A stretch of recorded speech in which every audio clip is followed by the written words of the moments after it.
حضرت ابراہیم علیہ السلام کا ایک ظالم بادشاہ کی بستی سے گزر اور وہاں کیا معاملہ پیش آیا، آئیں جانتے ہیں۔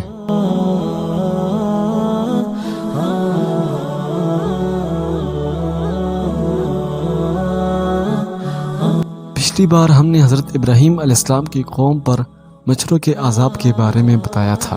اگر آپ نے پچھلا پارٹ نہیں دیکھا تو میں نے لنک ڈسکرپشن میں دیا ہے، جس کو آپ دیکھ سکتے ہیں۔ نمرود کے ہلاک ہونے کے بعد حضرت ابراہیم علیہ السلام نے وہاں سے ہجرت کرنے کا ارادہ کیا۔ حضرت ابراہیم علیہ السلام کے ساتھ آپ علیہ السلام کے بھانجے حضرت لوط علیہ السلام بھی تھے۔ سب سے پہلے آپ علیہ السلام فرات غربی کی جانب کلدانین شہر کو چلے گئے اور اس کے بعد حران یا حاران کی طرف روانہ ہوئے۔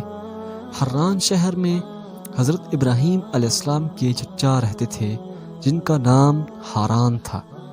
بڑا مالدار تھا اور اس کی ایک بیٹی بھی تھی جس کا نام بی بی سائرہ تھا۔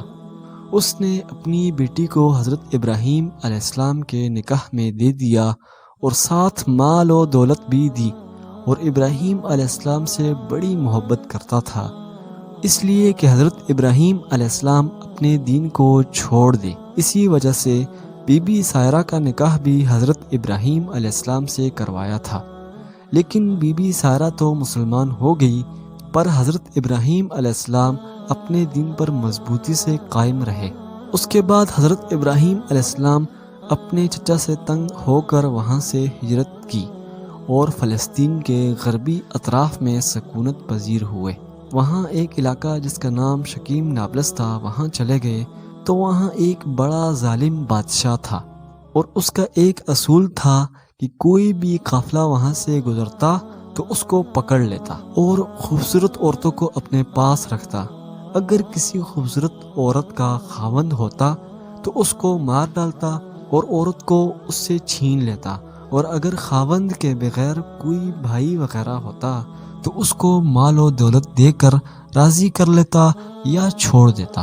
اس وجہ سے حضرت ابراہیم علیہ السلام نے ان لوگوں سے فرمایا کہ یہ میری بہن ہے، اور بی بی صاحبہ سے بھی فرمایا تھا کہ اگر کوئی پوچھے تو کہنا کہ ہم بہن بھائی ہیں۔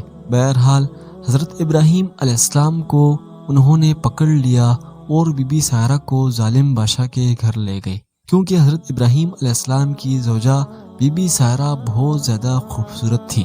ظالم بادشاہ نے جب بی بی سائرہ کا حسن و جمال دیکھا تو اس نے دل میں برا ارادہ کیا اور اپنا ہاتھ بی بی سائرہ کی طرف بڑھایا تو اللہ تعالیٰ نے اس کے ہاتھ کو اسی جگہ پر شل کر دیا۔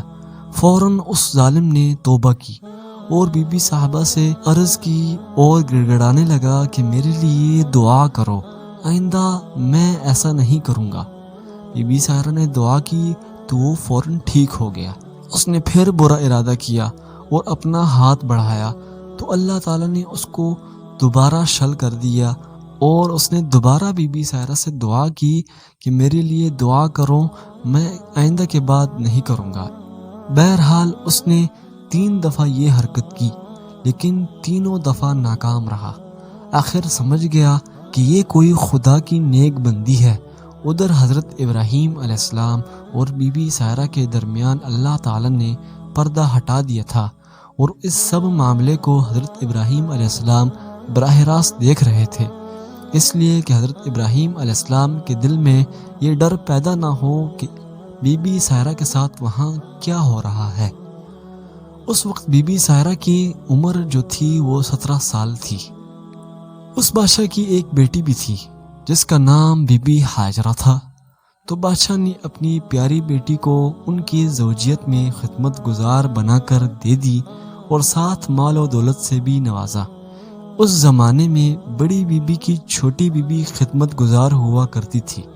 بادشاہ نے اپنی پیاری بیٹی کو ان کی خدمت گار بنایا، اگرچہ وہ شاہ مصر کی بیٹی تھی، لونڈی نہیں تھی، لیکن بادشاہ کو ان پر ایسا یقین ہوا کہ میری بیٹی ملکہ بننے سے ان کی لونڈی بن کر رہے یہ بہتر ہے۔ بس آج تک اتنا ہی۔ اس سے آگے کا واقعہ جو ہے وہ میں اگلے پارٹ میں بتاؤں گا۔ ملتے ہیں اگلی ویڈیو میں۔ اللہ حافظ۔